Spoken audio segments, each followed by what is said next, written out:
तो प्यारे विद्यार्थियों, कैसे हैं आप। आज से हम शुरू करने जा रहे हैं क्लास 11th का मैथमेटिक्स, यानी कि हिंदी मीडियम का गणित क्लास 11th का, जिसका पहला चैप्टर है समुच्चय। तो डेली एक लेक्चर जो है आने वाला है। तो आज से हम शुरुआत करते हैं समुच्चय की। तो समुच्चय का पहला हम बेसिक समझेंगे, उसके बाद इसकी 1.1 एक्सरसाइज जो है हम करने वाले हैं।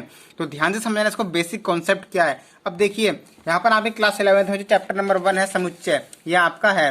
तो समुच्चय में देखिए क्या पढ़ना है आपको। तो समुच्चय में इसका बेसिक पढ़ना है। जैसे जैसे हम इसकी प्रश्नावली करेंगे तो उससे पहले का उसका बेसिक करेंगे। जैसे आज हम पढ़ने वाले हैं 1.1, तो 1.1 का बेसिक पढ़ेंगे और 1.1 के कुछ क्वेश्चन हम करने वाले हैं। तो एक एक क्वेश्चन आपको डीपली समझाया जाएगा। रटाना मेरा मकसद नहीं है, आपको हर एक क्वेश्चन जो है वो कराया जाएगा। तो सबसे पहले हम समझते हैं कि समुच्चय जो है, इसकी जो है खोज किसने की थी, किसने चैप्टर हमें दिया।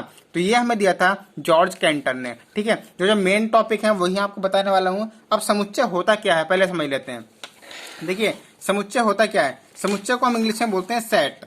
समुच्चय को हम इंग्लिश में बोलते हैं सेट। अब सेट क्या होता है। सेट देखिए किसी भी चीज का सेट हो सकता है। सेट मतलब आपने सुना होगा, जैसे कि किताबों का सेट, बर्तनों का सेट, या किसी भी चीज का सेट, या कोई चीज जो है मतलब कोई एक बॉक्स है, उस बॉक्स में उसके फ्रेम में वो बॉक्स फिट नहीं आ रहा है, मतलब सेट नहीं हो रहा है। तो उसको ही हम काफी सारे हम जो वर्ड्स हैं दिन भर में यूज करते हैं डेली लाइफ में, तो उनको जो है सेट बोला जाता है। अब गणित में सेट क्या है। सेट का मतलब होता है सुपरिभाषित संग्रह। सुपरिभाषित संग्रह। अब सुपरिभाषित का मतलब क्या है, well defined collection of elements. देखिए यहां पर हम लिख सकते हैं सुपरिभाषित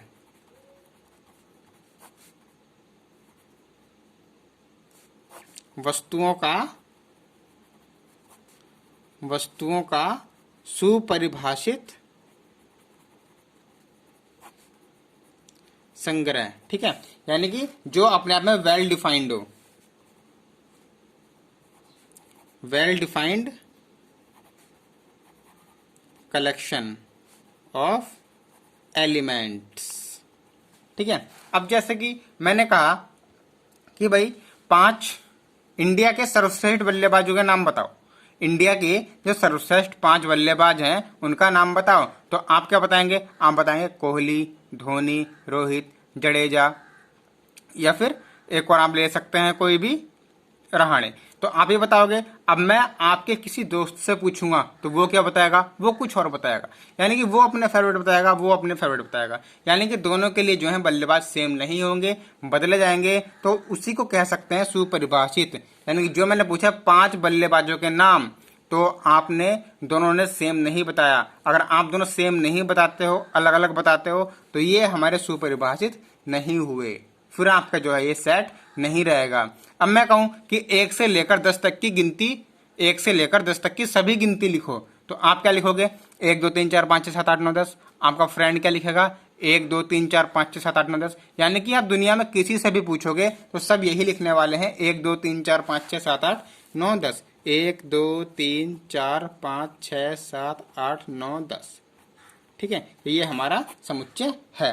अब अगर मैं आपसे कहूं कि 5 जो है फिल्मों के नाम बताओ, 5 पसंदीदा अपनी फिल्मों के नाम बताओ, या 5 सर्वश्रेष्ठ फिल्मों के नाम बताओ, तो आप कहोगे गदर, आशिकी 2, कुछ भी कह सकते हो। ठीक है, लेकिन आपका जो फ्रेंड है वो कुछ और कहेगा। मैं कि तीसरे से पूछूंगा वो कुछ और कहेगा। तो ये हमारा वेल डिफाइंड नहीं है। समुच्चय का मतलब होता है सुपरिभाषित संग्रह। सुपरिभाषित मतलब वेल डिफाइंड, और वेल डिफाइंड मतलब जो सबके लिए समान हो। जैसे मैं अगर आपसे पूछूं कि भाई एक सप्ताह में जितने दिन होते हैं, एक सप्ताह में जितने दिन होते हैं उनका एक सेट बनाओ, तो आप क्या करोगे, सोम, मंगल, बुध, बृहस्पतिवार, शुक्र, शनि, रविवार, ये 7 बना दोगे। आपके फ्रेंड से कहूंगा वो भी यही बनाएगा, किसी तीसरे से कहूंगा वो भी यही बनाएगा। तो ये हमारे सेट हो गए। समझ में आया। अब इसको हम पढ़ते हैं बुक की मदद से। देखिए क्या है 10 से, अब समझिए जैसे दैनिक जीवन में जो है हम बहुत सारे इस्तेमाल करते हैं। जैसे ताश की गड्डी है, वो संग्रह होता है। ठीक है, व्यक्तियों की भीड़ होती है, वो भी संग्रह होता है, और क्रिकेट टीम होती है, वो भी संग्रह होता है। गणित में हम इसकी चर्चा करेंगे। देखिए क्या है पहला, 10 से कम विषम प्राकृतिक संख्याएं। अब 10 से कम विषम प्राकृतिक संख्याएं कौन कौन सी है भाई, 1 3 5 7 9 यही होती हैं। कुछ आगे तो आ नहीं सकती। अपने दोस्त से पूछना वो भी ये बताएगा, अपने टीचर से पूछना वो ये बताएगा, अपने फादर से पूछना वो ये बताएगा। ठीक है, किसी से भी पूछिए यही बताएंगे, मतलब सेम बता दी ना सबने। तो ये जो हमारा सेट है। भारत की नदियां, यही भाई भारत की सभी नदियों को अगर संग्रह किया जाए, सर्वश्रेष्ठ नहीं, सभी नदियां, मतलब भारत की नदी जितनी भी हैं तो सारी नदियां आ जाएंगी, हर कोई सारी नदियां ही बताएगा। अब अंग्रेजी वर्णमाला के स्वर यानी कि वावेल आप पूछो, भाई मुझसे पूछो, मैं भी बताऊंगा ए ई आई ओ यू, आप भी बताओगे ए ई आई ओ यू, आपका जो फ्रेंड है वो भी बताएगा ए ई आई ओ यू, यानी कि मैं किसी से भी पूछ लूं हर कोई ए ई आई ओ यू ही बता रहा है। तो ये हमारा जो है सेट है। समझ में आया? विभिन्न प्रकार के त्रिभुज, अब त्रिभुज के प्रकार कौन कौन से होते हैं? समकोण त्रिभुज, समद्विबाहु, समबाहु, ठीक है। तो सब जो है त्रिभुज के प्रकार बता देंगे सभी, हर कोई यही बताएगा। तो ये हमारा जो है सेट है, ठीक है। इस तरह से जो आपका बहुत ही इजी लेसन है हमारा। अब संख्या 210 के अभाज्य गुणनखंड की हम बात करें तो संख्या 210 के हम अभाज्य गुणनखंड करेंगे, फैक्टर करेंगे। 210 के फैक्टर करें तो यही आएंगे 2, 3, 5, 7, ठीक है। आप कर लो तो भी यही आएंगे, किसी और से पूछो वो भी यही बताएगा। तो ये हमारा सेट है, यानी कि जो सेट सबके लिए, जो संग्रह सबके लिए समान हो, सब उसी आंसर को बताएं, तो वो हमारा सेट होता है। अब समीकरण ये दी हुई है x² - 5x + 6 = 0। इसके मूल 2 और 3 है, इसके मूल जो है आप निकालो, 2 और 3 आएंगे, मैं निकालू 2 और 3 आएंगे। तो ये हमारा सेट है। अब सेट को जो है हम कुछ सेट को, समुच्चय को हम हमेशा कैपिटल लेटर से ही बिलोंग करते हैं, मतलब कैपिटल लेटर से जो है हम उसको डिनोट करते हैं। जैसे कि n प्राकृतिक संख्या होंगी तो उसको हम कैपिटल N से डिनोट करेंगे, ठीक है। पूर्णांक होंगे उसको Z से करेंगे, परिमेय संख्या को हम Q से करेंगे, वास्तविक संख्या रियल नंबर्स उसको हम R से करेंगे, धन पूर्णांक को Z+ से करेंगे, धन परिमेय को Q+ से करेंगे और धन वास्तविक संख्याओं के समुच्चय को R+ से करेंगे। समुच्चय को जो हम कैपिटल लेटर से ही हमेशा व्यक्त करते हैं, याद रखना। क्या समझे? समुच्चय को हमेशा कैपिटल लेटर से ही हम डिनोट करेंगे और समुच्चय के जो एलिमेंट्स होंगे, अवयव, उनको हम स्मॉल लेटर से करेंगे। जैसे कि यहाँ पे देख सकते हैं, समुच्चय के लिए अगर मैं कहूँ वस्तुएं, अवयव, सदस्य, यानी कि मैं कहूँ एक हफ्ते में दिनों के सदस्य बताओ, एक सप्ताह में दिन के सदस्य बताओ, या मैं कहूँ तो कौन कौन से हो? जनवरी, फरवरी, मार्च, अप्रैल, नहीं ये तो हो गए महीने।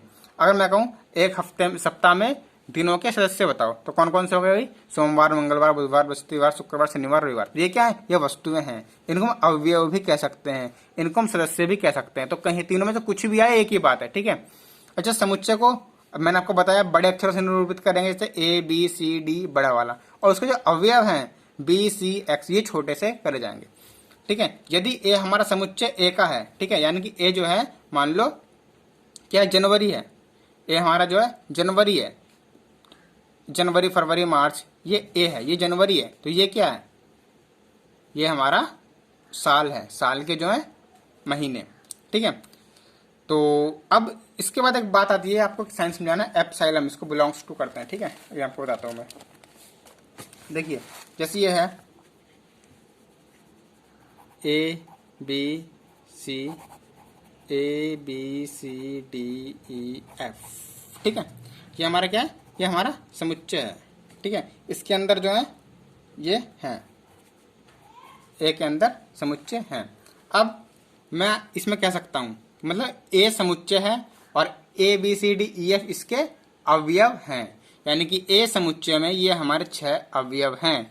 तो अगर मैं इससे कहूं, मैं आपसे कहूं कि भाई जो ए है, ए, ठीक है, ए बिलोंग्स टू, इसका मतलब बिलोंग्स टू मतलब संबंध रखता है या इसके अंदर है। ए जो है वो किसके अंदर है? ए के अंदर है। ये होता है बिलोंग्स टू या संबंध रखता है ये, ठीक है। अच्छा, मैं कहूं बी, तो बी भी इसके अंदर है, बी बिलोंग्स टू ए, ठीक है। अच्छा, मैं कहूं जी बिलोंग्स टू ए है क्या इस ए में, मतलब ये जो ए है ये इसके सदस्य हैं, इसमें कहीं जी आ रहा है क्या? नहीं आ रहा, तो ये हमारा नॉट बिलोंग्स टू। समझ में आया? बहुत इजी है, ठीक है। अब हम इसकी जो है प्रश्नावली 1.1 करते हैं, ठीक है, बहुत ही इजी है, ठीक है। अब देखिए 1.1 को हम कैसे करेंगे। 1.1 में क्या कहा गया है? निम्नलिखित में से कौन से समुच्चय हैं, अपने उत्तर का औचित्य बताइए। मैंने अभी आपको क्या बताया था? समुच्चय कौन से होते हैं? जो सबके लिए समान हो, जो सबके लिए समान हो। अब देखिए जैसे पहला क्या है? जे अक्षर से प्रारंभ होने वाले सभी महीनों का संग्रह, जे अक्षर से प्रारंभ होने वाले वर्ष के सभी महीनों का संग्रह। अब जे अक्षर से कौन कौन से महीने आपके प्रारंभ होते हैं भाई? जनवरी होता है। मैं आपसे पूछता हूं, चलिए कौन कौन से होता है? जनवरी होता है, ठीक है। अच्छा, फरवरी, मार्च, अप्रैल, मई, जून होता है, ठीक है, जुलाई होता है, अगस्त, सितंबर, अक्टूबर, नवंबर, दिसंबर, बस 3 होते हैं, ठीक है। जे अक्षर से प्रारंभ होने वाले जो हैं महीने ये हैं। अब अगर मैं आपसे पूछूं तो भाई आप तो यही बताओगे, कोई अलग बता दोगे? जे से और कोई होता ही नहीं है। अपने फ्रेंड से पूछोगे वो भी बताएगा, अपने मम्मी से पूछोगे, पापा से पूछोगे, मामा मामे, किसी से भी पूछ लो, सब यही बताने वाले हैं। यानी कि ये सबके लिए समान है। तो ये अपने आप में जो है सुपरिभाषित संग्रह है, और जो वेल डिफाइंड कलेक्शन होता है वो हमारा सेट होता है। तो हम इसको लिख देंगे निम्नलिखित में से कौन सा समुच्चय, हम लिख देंगे पहले वाले में समुच्चय है। क्योंकि क्यों है भाई, अपना औचित्य भी तो बताना है ना, क्योंकि यह है सुपरिभाषित है, ठीक है, क्योंकि ये सुपरिभाषित है, यानी कि अपने आप में जो है वेल डिफाइंड है। अब दूसरा, भारत के 10 सबसे अधिक प्रतिभाशाली लेखकों का संग्रह, यानी कि सबसे अधिक प्रतिभाशाली। भाई अधिक प्रतिभाशाली मतलब अच्छे लेखक कौन कौन से लगते हैं आपको? भाई मुझे अलग लगेंगे, आपसे पूछूं आप अलग बताओगे। मैं क्या बताऊंगा? मैं बताऊंगा चेतन भगत, मुंशी प्रेमचंद, रस्किन बॉन्ड। अगर आपसे पूछूं तो आप क्या बताओगे? भाई आप कुछ और बताओगे, आप बताओगे जैसे कि लेखक कौन है, हरिवंश राय बच्चन, आप हरिवंश राय बच्चन बता दोगे। आप क्या है, हजारी प्रसाद द्विवेदी बता दोगे। तो आप अलग बताओगे, मैं अलग बताऊंगा, ठीक है। तो ये जो है सुपरिभाषित नहीं है, तो लिख देंगे हम समुच्चय नहीं है, क्योंकि यह सुपरिभाषित नहीं है, ठीक है। अच्छा, तीसरी की बात करें, विश्व के सर्वश्रेष्ठ 11 बल्लेबाजों का संग्रह है। भाई 11 बल्लेबाज पूछूं मैं आपसे तो आपका फेवरेट कौन है? आप शुरू नंबर 1 पर रखोगे विराट कोहली को, सही है। आप कहोगे विराट कोहली, महेंद्र सिंह धोनी, ठीक है, और यहाँ पर विराट कोहली, महेंद्र सिंह धोनी। अब विश्व के पूछा है ना, तो Kane Williamson, Ross Taylor, Reeza Hendricks, Dussen, Zazai. आप ये कहोगे। अगर मुझसे पूछोगे तो मैं तो कहूंगा रोहित शर्मा, शिखर धवन, ऋषभ पंत। आप अपने मित्र से पूछोगे वो कुछ और बताएगा। यानी सबके लिए जो है अलग है, सेम नहीं है, ठीक है। तो ये सुपरिभाषित नहीं है, लिख देंगे हम तीसरा समुच्चय नहीं है, समुच्चय नहीं है क्योंकि ये सुपरिभाषित नहीं है, ठीक है, ये लिख दो, ठीक है। अब चौथी की बात करें, आपकी कक्षा के सभी बालकों का संग्रह। आपकी कक्षा में कितने बच्चे हैं? भाई मान लो आपकी कक्षा में जो है 30 बच्चे हैं, तो मैं आपसे पूछूं भाई 30 बच्चों के नाम लिखेंगे, मैं भी वही लिखूंगा 30 बच्चे। आपकी जहां पे आ गया ना, आपकी भाई आपकी जो क्लास है 11th क्लास, तो आपकी स्कूल की 11th क्लास के बच्चों से मैं पूछूंगा कि वो कौन कौन से हैं, क्या क्या पढ़ते हैं वो, ठीक है, कौन कौन से बच्चे पढ़ने आते हैं आपकी क्लास में। तो 30 ही तो होंगे, अगर 30 बच्चे हैं ये 40 होंगे, 40 ही तो होंगे, ना कोई बढ़ेगा ना घटेगा। आपसे पूछूं आप भी 29 के नाम बताओगे, आपका मित्र जो है आपका मित्र भी 29 के नाम बताएगा। यानी कि सबके लिए जो है ये समान है। तो हम लिख देंगे यहाँ पर समुच्चय है, समुच्चय है, क्योंकि यह सुपरिभाषित है, ठीक है। अच्छा, पांचवी की बात करें, 100 से कम सभी प्राकृतिक संख्याओं का संग्रह। भाई प्राकृतिक संख्या कहां से स्टार्ट होती है? 1 से होती है, तो 100 से कम कौन सी होगी? 99, 98, 97, मतलब सबसे पूछो सब यही बताएंगे। भाई प्राकृतिक संख्या तो भाई वेल डिफाइंड है पहले से ही, तो प्राकृतिक संख्या कोई अलग तो हो नहीं सकती, भाई एक से ही होती हैं, 99 तक होंगी जब 100 से कम पूछी है। तो फिर आप तो ये बताओगे, मैं भी ये बताऊंगा, तो हम लिख देंगे समुच्चय है, ये वाला समुच्चय है, ठीक है। अब छठा, लेखक मुंशी प्रेमचंद द्वारा लिखित उपन्यासों का संग्रह। अब मुंशी प्रेमचंद ने उपन्यास लिखे हैं बहुत सारे, सबके जो है नाम लिखने हैं। भाई आप ढूंढोगे सबके लिखना, कोई सा भी नहीं छोड़ना, मतलब जब कोई सा भी नहीं छोड़ना, मान लो उन्होंने 200 उपन्यास लिखे, तो मैं भी 200 का नाम लिख दूंगा, आप भी 200 का नाम लिखोगे ढूंढ ढांढने कहीं से, आपका मित्र भी 200 का लिखोगा। यानी कि सबके लिए जो है सेम है। तो समुच्चय छठा वाला समुच्चय है, क्योंकि ये सुपरिभाषित है, ये उतार देना आपको, ठीक है। सातवां, सभी समपूर्णांकों का संग्रह। अब समपूर्णांक कौन कौन से? जो सम होते हैं, ठीक है, जैसे कि भाई 2 सम संख्या होती ना, 2, 4, 6, 8, तो सब ये बताएंगे, कोई अलग नहीं बताने वाला, सबके लिए सेम है। तो छठा वाला, सातवां हमारा जो है, सातवां वाला भी हमारा सेम रहेगा, ये उतार देना आपको। आठवां, इस अध्याय में आने वाले प्रश्नों का संग्रह। इस अध्याय में कितने प्रश्न हैं? मान लो इस अध्याय में 50 प्रश्न है, तो भाई आप भी गिनोगे 50 निकले, आपका मित्र गिनेगा 50 निकलेंगे, आपके पापा जी गिनेगा 50 रुपए, मैं गिनूंगा, आपके टीचर गिनेंगे, आपके दोस्त गिनेगा, सब 50 ही बताएंगे कि ये है ही 50, सबको दिख रहा है, यानी सबके लिए जो है सेम है। तो ये भी हमारा जो है सेम हो गया। ठीक है, ये उतार देंगे। अब 9th वाला, विश्व के सबसे अधिक खतरनाक जानवरों का संग्रह। विश्व के सबसे अधिक खतरनाक जानवर कौन कौन से हैं? भाई मुझे चीता लगता है खतरनाक, भालू लगता है। अब आपको क्या लगता है? आपको लगता होगा शेर, ठीक है, शेर या हाथी। अब आपके मित्र को कुछ और लगेगा, मुझे कुछ और लगेगा। तो ये जो है वेल डिफाइंड नहीं है, ये सबके लिए अलग अलग है, तो ये हमारा सेट नहीं रहा। अब तो हम लिख देंगे यहाँ पे समुच्चय नहीं है। क्यों? क्योंकि नहीं है, क्योंकि यह है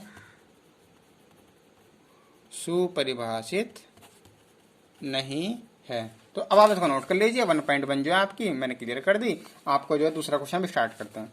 अब दूसरा क्वेश्चन देखिए क्या है यहाँ पे। मान लीजिए ए यानी कि समुच्चय, समुच्चय है ना, अभी बताया था मैंने आपको, ए समुच्चय है और ये इसके अवयव हैं, यानी कि ये जो है ना 1 2 3 4 5 6 ये ए के अंदर आते हैं, यानी बिलोंग्स टू 1 2 3 5 6 बिलोंग्स टू ए। ठीक है, ये चेक करना है हमें। रिक्त स्थानों में उपयुक्त ये बिलोंग्स टू और ये नॉट बिलोंग्स टू, मतलब इसके अंदर है और ये इसके अंदर नहीं है, भरना है। भाई 5 है, 5 है तो क्या है पहला 5 ए, तो 5 जो है वो ए में है क्या? 5 इस ए में ये है ना 5 है, तो लिख दो बिलोंग्स टू, मतलब है। ठीक है, 8 इसमें है क्या? मुझे तो नहीं दिखा दे रहा, 8 इसमें है नहीं, 6 तक ही है, तो बिलोंग्स नॉट बिलोंग्स टू। ठीक है, 0 इसमें है क्या ए में? भाई 0 तो है नहीं इसमें, तो नॉट बिलोंग्स टू। ठीक है, अच्छा 4 इसमें है क्या? हाँ भाई है, ये दिख रहा है, तो ये बिलोंग्स टू। ठीक है, अगला 5 अगला है 2 इसमें है क्या? 2 ये रहा 2, तो बिलोंग्स टू। ठीक है, अच्छा भाई 4 था ना, 4 तो है इसमें, ये आएगा बिलोंग्स टू। ठीक है, ये बिलोंग्स टू। अच्छा अगला क्या है 10 इसमें है क्या? भाई नहीं है, नॉट बिलोंग्स टू। तो उम्मीद है आपको जो 1.1 के 2 क्वेश्चन समझ में आ गए होंगे, बेसिक समझ में आ गया होगा। अगर आपको क्वेश्चन नंबर 3 4 5 6 और पूरे मैथ्स की वीडियो चाहिए तो कमेंट कर देना। अगर आप कमेंट करोगे तो मैं आपके लिए वीडियो जो है डेली प्रोवाइड कर दिया करूंगा। तो मिलते हैं नेक्स्ट वीडियो में, थैंक यू।